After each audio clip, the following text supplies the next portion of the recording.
By the beginning of September 1939, Nazi Germany had initiated its invasion of Poland.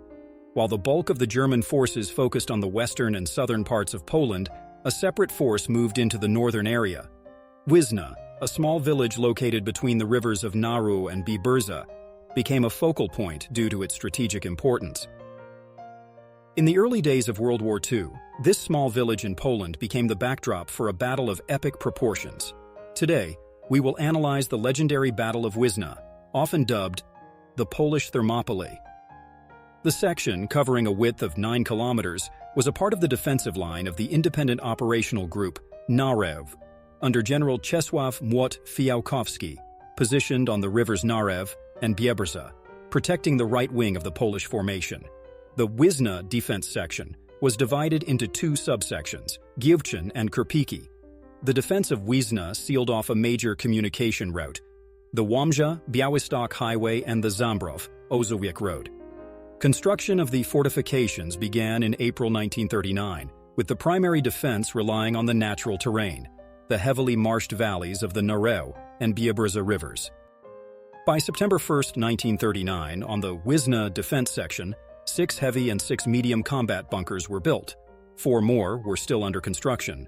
Barriers against infantry and tanks were also built, and in some places along the riverbank, barbed wire barricades were made. On the embankment of the road near the bridge over the Narew River, close to the village of Wizna, anti-tank obstacles were set up in the form of railway rail, horses, and logs buried in the ground. These barriers were complemented with anti-tank mines. Attempts to dam the water and create reservoirs by filling drainage canals were not undertaken because there was a drought in 1939 and the water dried up. The commander of the defense section, Captain Władysław Raginis, occupied the bunker code-named GG-126. It was an observation combat bunker located on the highest hill in Góra Strękowa. This hill was almost in the middle of the section, providing an ideal observation of one's own defense as well as enemy movements. Construction of this most crucial object in this section began in the first half of April 1939.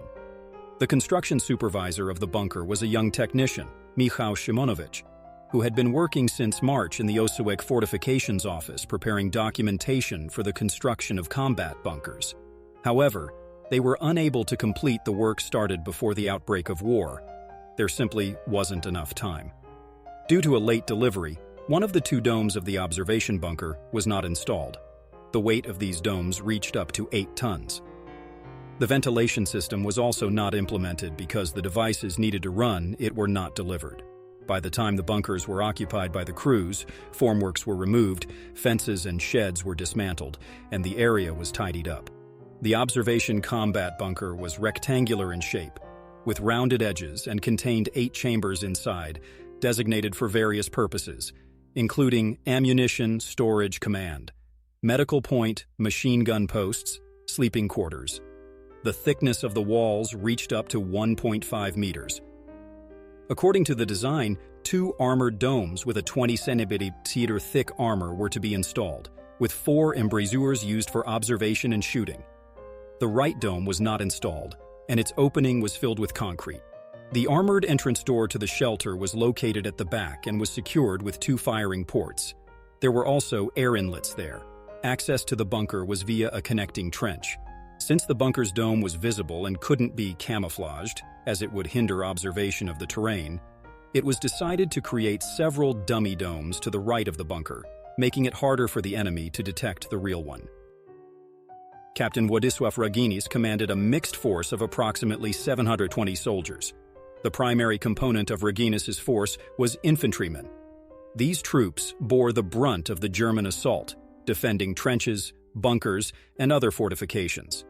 The defense of Wizna was significantly aided by machine gun crews that were strategically positioned to control key avenues of approach. These crews provided suppressive fire and were pivotal in repelling German infantry assaults. The Poles had a limited number of anti-tank capabilities. These were essential in slowing down and destroying advancing German tanks. German forces, on the other hand, significantly outnumbered their Polish counterparts.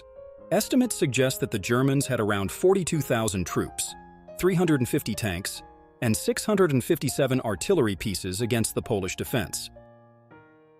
On September 7th, reconnaissance units of the 10th Armored Division approached Wizna and defeated a platoon of mounted scouts from the 135th Infantry Regiment, capturing Wizna. On September 8th, in the outskirts of Gyuchina, units of the fortified brigade Lotsen began offensive operations. General Guderian, the architect of the Blitzkrieg Doctrine, was not satisfied with the progress of Army Group North and feared that Polish forces would retreat from Warsaw. After regrouping behind the Bug River, they would be capable of further resistance. He proposed that the 19th Corps strike through Wizna towards Brest. On the same day, the Corps, consisting of an armored division and 2 mechanized divisions, moved towards Wizna.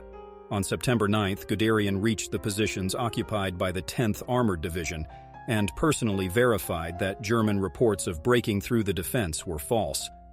German infantry crossed the river, but did not reach the concrete Polish fortifications.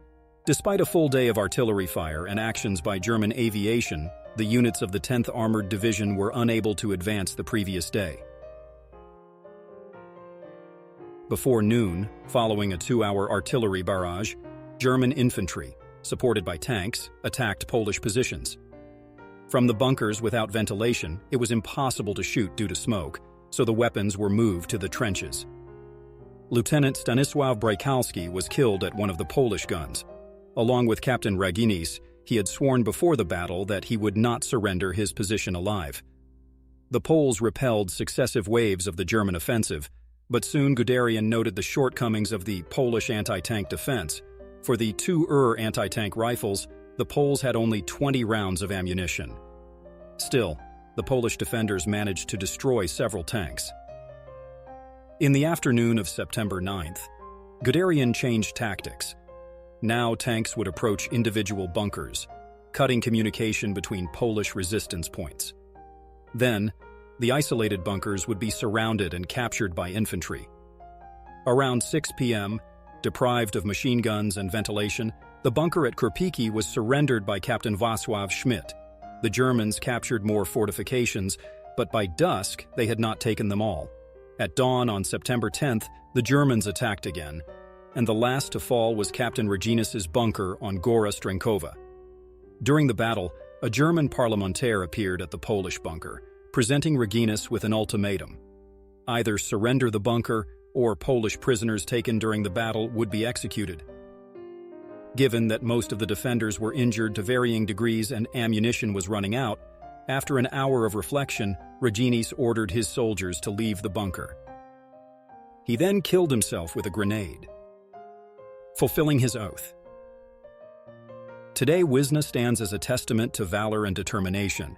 Memorials, songs, and tales immortalize those who fought, ensuring that their bravery echoes through the annals of history.